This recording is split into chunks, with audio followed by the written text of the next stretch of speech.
Nje kubasuhuza mwakoze kwitabira igitaramo Imana igibaha umugisha. Uyu muryango ni mwiza wadusabye umugeni neza kandi natwe twawuhaye tutawuhogoje n'ukuri nanjye mbakomeye amashyi. Rugema mu ndazi zidabutsa zaramukiye mu rwuri izacuze izigatore zikaba miyarwigema y'ikibindi yarihenge ikarigari yarigarura zikayihunga.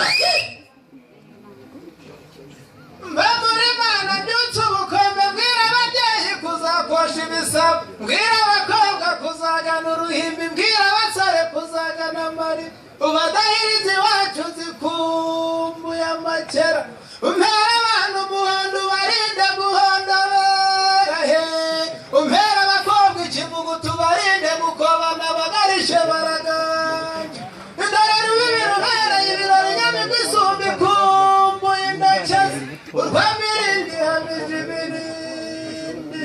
Agahinda k'umubyeyi ni ukubyara akarumbya, agahinda k'umushumba ni ukuragira ingumba, kuba umupfapfa ukitega umugabo, niko korora imfizi ugakosha ibisabo muzacunda. Cyamamariza ntugarekere dore zivuye mu rwuri zikumbuye izazo ziravumereye iyo mitavu. Abashumba baravugiriza abatahira bimikije amahamba, ntarekiriza nyabuga zitambuke zikumbuye mu birori, dore ngo ziratetera uwazitoye uwazikoha agakubita agatwenge. Zacanye imisozi zitambagira imibare zishoka ku bari bahiye zikumbuye guhodoka, dore abatindi ngo barazibona bagahabuka batese n'icya gihe cy'amaraba. Ntabwo ari igihe cy'amaraba ahubwo ni igihe cy'amagaju, igihe impamvu ibyara impamira ndende ikaba inkurwakazi mu magaju.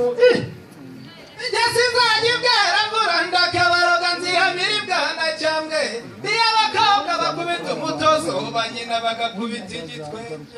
Dore kandi mpagira ko bambariye bambesha ngo ururamba ruzaza, ni nanjye nzarukamira mbere kandi mbuhire mbe, ntubuke ibigonjo ari ikibiganza, nkwereke intoki zakamye inyambo, nkwereke igituza cyanyoye inganda.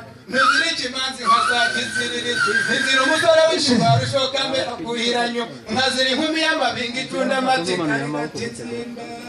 Ihe kana karagiye rweru na rugaju, igira harengeye umpamagarira indoha ruguguruye.